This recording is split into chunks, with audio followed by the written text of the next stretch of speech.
মুভির শুরুতেই বন্ধুদের সাথে হাসতে খেলতে থাকা একটি হাস্যোজ্জ্বল বাচ্চাকে দেখানো হয়। বাচ্চাটির নাম থাকে ব্রুনো।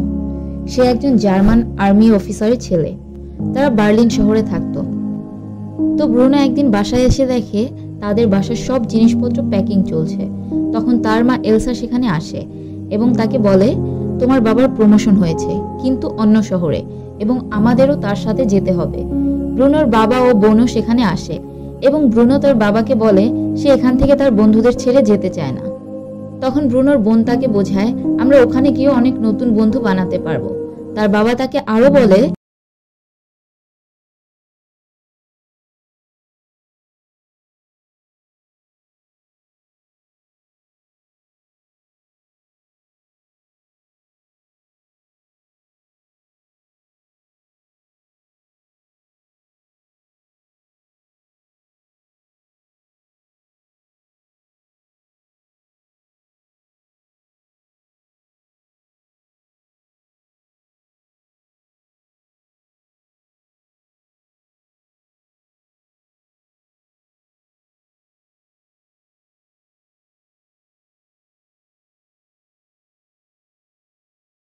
একই রকমের জামা পরেছিল।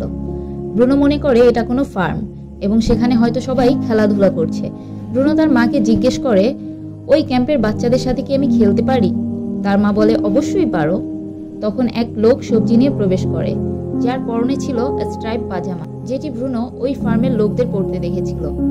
এরকম অন্যরকম পোশাক দেখে ব্রুনো তার মাকে এর সম্পর্কে জিজ্ঞেস করে, কিন্তু তার মা ব্রুনোকে কোনো সঠিক উত্তর দেয় না। তখন গিয়ে ব্রুনো তার বাবাকেও জিজ্ঞেস করে, তার বাবাও তাকে তার মায়ের মতন কোনো উত্তর দেয় না। তখন ব্রুনোর মা সেখানে প্রবেশ করে এবং ব্রুনোকে জিজ্ঞেস করে, তুমি কিভাবে জানলে ওখানে একটি ফার্ম আছে এবং সেখানে বাচ্চারা খেলছে? ব্রুনো তখন জানায়, আমি আমার রুমে জানলা দিয়ে দেখেছি। এরপর ব্রুনো সেখান থেকে চলে যায়। তখন ব্রুনোর মা এলসা তার বাবা রাফকে বলে, তুমি তো বলেছিলে আমাদের বাসা থেকে ক্যাম্প অনেক দূরে, তাহলে ব্রুনো কিভাবে দেখতে পেল? তখন ব্রুনোর বাবা উত্তর দেয়, ক্যাম্প অনেক দূরেই আছে, আমি জানি না ব্রুনো কিভাবে দেখতে পেল। আসলে ব্রুনো যেটাকে ফার্ম মনে করেছে সেটা আসলে কনসেন্ট্রেশন ক্যাম্প, যেখানে দ্বিতীয় বিশ্বযুদ্ধের সময় ইহুদিদের বন্দী করে রাখা হতো এবং সেখানে তাদের নানা রকম অত্যাচার করা হতো, এমনকি তাদের গ্যাস চেম্বারে রেখে পুড়িয়েও মারা হতো। এরপরে গল্পে দেখা যায় ব্রুনো সারাদিনই একা একাই ঘরে থাকে, একা একাই খেলাধুলা করে। একদিন ব্রুনো তাদের বাড়ির পেছনের দিকে একটি দরজা দেখতে পায় এবং সে সেই দরজা দিয়ে বাইরে যাওয়ার চেষ্টা করে, কিন্তু তখনই তার মা তাকে দেখে ফেলে এবং তাকে যেতে নিষেধ করে। রাতে ব্রুনোর বাবা ব্রুনো ও তার বোনকে বলে, আমি তোমাদের জন্য একজন শিক্ষক রেখেছি, যিনি তোমাদের বাসায় এসে পড়িয়ে যাবেন।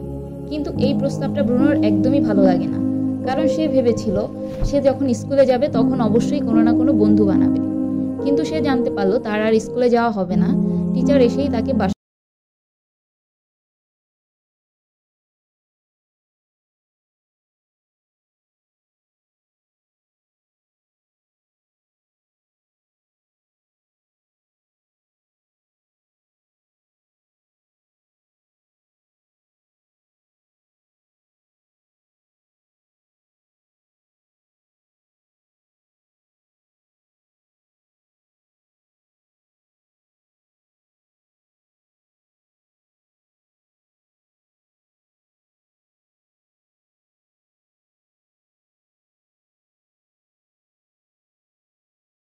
সেই কয়েদি তার পায়ে ওষুধ লাগিয়ে ব্যান্ডেজ করিয়ে দেয়। তখনই ব্রুনোর মা সেখানে চলে আসে এবং ব্রুনো তার মাকে বলে, আমি পড়ে গিয়ে ব্যথা পেয়েছিলাম এবং এই লোকটি আমাকে ওষুধ লাগিয়ে ব্যান্ডেজ করে দিয়েছে। তখন ব্রুনোর মা সেই লোকটিকে ধন্যবাদ জানায়। এর মধ্যে তাদের টিচার চলে আসে এবং ব্রুনো ও তার বোন সেখানে পড়তে যায়, কিন্তু তাদের টিচার শুধুমাত্র নাজি বাহিনী অর্থাৎ হিটলারের কাহিনীই পড়াতে থাকে, যা ব্রুনোর একদমই ভালো লাগে না। এর পরের দিন ব্রুনো আবার সেই স্টোর রুমে যায় এবং সেই জানলা দিয়ে বের হয়। সে বাইরে বের হয়ে একটি জঙ্গলের ভিতর দিয়ে হাঁটতে থাকে আনন্দের সাথে, কারণ সে অনেকদিন পরে বাইরে বের হতে পেরেছিল এবং সে সেই ফার্মটির দিকে যেতে থাকে যে ফার্মটি সে জানলা দিয়ে দেখেছিল।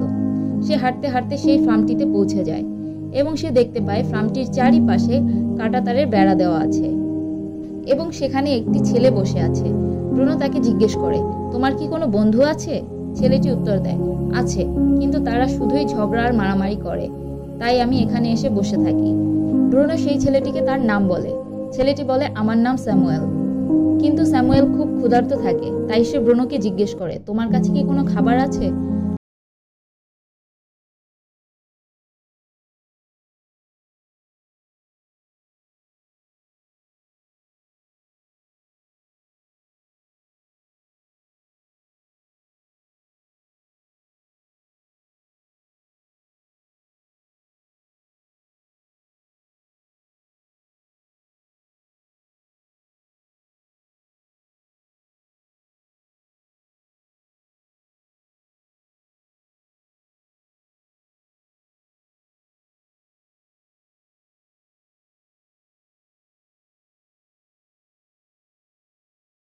ভেতরে বল দিও না, আমরা কায়েদি, আমাদের খেলাধুলো করা নিষেধ, নয়তো সোলজাররা আমাদের মারবে।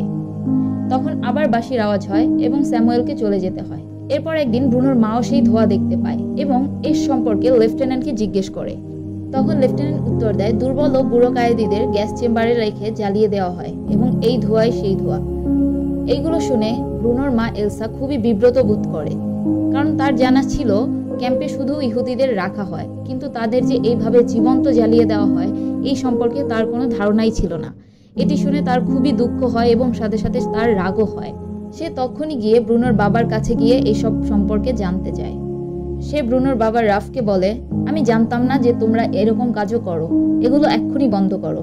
তখন ব্রুনোর বাবা উত্তর দেয়, এগুলো কিছুই আমার হাতের নেই, এগুলো আমরা যাই করি সব হিটলারের আদেশে, আমার এখানে কিছুই করার নেই। এরই মধ্যে ব্রুনোর দাদা তাদের বাড়িতে বেড়াতে চলে আসে। তারপর তারা যখন রাতে খাবার খেতে বসে তখন ওই বৃদ্ধ কায়েদিটা তাদের খাবার সার্ভ করতে থাকে এবং ভুলবশত তার হাতে লেগে ওয়াইনের গ্লাস পড়ে যায়। এর জন্য লেফটেন্যান্ট তাকে টেনে হিচড়ে সেখান থেকে নিয়ে যায় এবং বেধড়ক মারতে থাকে।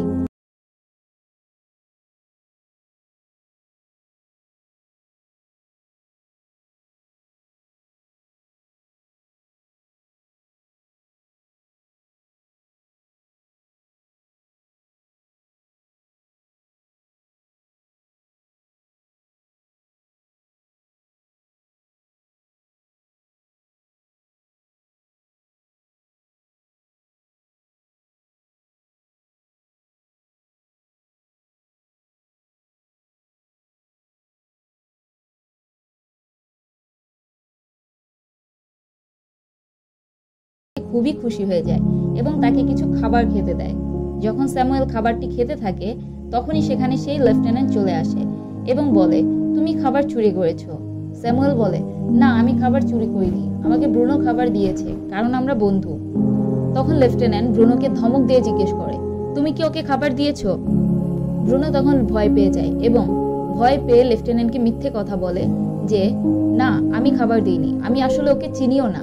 এটি বলে সে তার রুমে দৌড়ে চলে যায় এবং কান্না করতে থাকে, কারণ সে মিথ্যে কথা বলেছিল। সে স্যামুয়েলকে সরি বলার জন্য আবার ডাইনিং রুমে ফিরে আসে, কিন্তু দেখতে পায় স্যামুয়েল আর সেখানে নেই। সেই রাতে ব্রুনোদের বাসায় অনেক সোলজাররা আসে এবং তারা একটি ডকুমেন্টারি দেখতে থাকে, যেখানে দেখানো হয় ক্যাম্পের লোকেরা খুবই আরাম ও সুখের জীবনযাপন করছে। ব্রুনো লুকিয়ে লুকিয়ে সেই ডকুমেন্টারিটি দেখে। এর পরের দিন ব্রুনো আবার সেই জায়গায় যায়, কিন্তু স্যামুয়েলের দেখা পায় না। তারপর সে খুব মন খারাপ করে বাসায় ফিরে আসে। এভাবেই ৩-৪ দিন ব্রুনো সেই জায়গায় যায়, কিন্তু স্যামুয়েলের আর দেখা পায় না। তারপর একদিন গিয়ে সে স্যামুয়েলকে দেখতে পায় এবং সে খুবই খুশি হয়ে যায়, কিন্তু সে দেখতে পায় স্যামুয়েলের সারা মুখে মারের দাগ। তখন সে খুবই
সেদিন দুপুরবেলা সে স্যামুয়েলের সাথে দেখা করতে যায় এবং স্যামুয়েলকে বলে, আমরা এখান থেকে চলে যাচ্ছি। স্যামুয়েল জিজ্ঞেস করে, কবে চলে যাচ্ছ? ব্রুনো বলে, আমরা কাল দুপুরে এখান থেকে চলে যাচ্ছি, আর তোমার সাথে আমার কখনোই দেখা হবে না। তখন স্যামুয়েলেরও মন খারাপ হয়ে যায় এবং স্যামুয়েল তাকে আরও বলে, আমার বাবাকে খুঁজে পাওয়া যাচ্ছে না। ব্রুনো বলে, তোমার বাবাকে আমি খুঁজতে সাহায্য করব, কিন্তু তার জন্য তোমার মতন দেখতে আমার একটি পোশাক দরকার।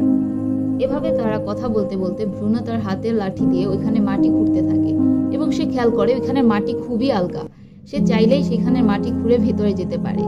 তখন ব্রুনো বলে, আমি তোমার বাবাকে খুঁজতে সাহায্য করব, তুমি কালকে আমার জন্য তোমাদের মতন দেখতে একটা পোশাক নিয়ে আসবে, সেটি পরে আমি ভিতরে গিয়ে তোমার সাথে তোমার বাবাকে খুঁজতে সাহায্য করব। স্যামুয়েলও রাজি হয়ে যায়। এরপরে ব্রুনো বাসায় চলে আসে। পরের দিন ব্রুনো একটি বেলচা নিয়ে সেখানে উপস্থিত হয় এবং সেখানে মাটি খুঁড়তে থাকে। মাটি খুঁড়ে সেখানে প্রবেশ করে এবং স্যামুয়েলের আনা সেই পোশাক পরে ব্রুনো আর স্যামুয়েল ক্যাম্পের ভেতরে চলে যায়। তারা ক্যাম্পের ভেতরে ঢুকে তার বাবাকে খুঁজতে থাকে। ক্যাম্পের কেউই বুঝতে পারে না ব্রুনো একজন অফিসারের ছেলে, কারণ ব্রুনো তাদের মতনই পোশাক পরেছিল। কিন্তু হঠাৎ করে ব্রুনোর কেমন যেন লাগতে শুরু করে। সে স্যামুয়েলকে বলে, আমি বাসায় যেতে চাই। তখন স্যামুয়েল মন খারাপ করে বলে, তাহলে আমার বাবাকে কে খুঁজবে? তখন ব্রুনো বলে, আচ্ছা ঠিক আছে, আমি তোমার বাবাকে খুঁজে দিয়ে তারপরেই যাব। তারপর তারা খুঁজতে থাকে। অপরদিকে তার মা ব্রুনোকে খুঁজতে না পেয়ে তার বাবাকে জানায়। তারা সবাই মিলে ব্রুনোকে তন্ন তন্ন করে খুঁজতে থাকে। তারা খুঁজতে খুঁজতে স্টোর রুমের দিকে যায় এবং সেখানে জানলা দেখতে পায়। তারা বুঝতে পারে ব্রুনো এইখান থেকেই বের হয়ে গেছে। তারা ক্যাম্প বরাবর হেঁটে চলে। অপরদিকে দুর্ভাগ্যবশত সেই দিনই ক্যাম্পের কিছু লোকদের গ্যাস চেম্বারে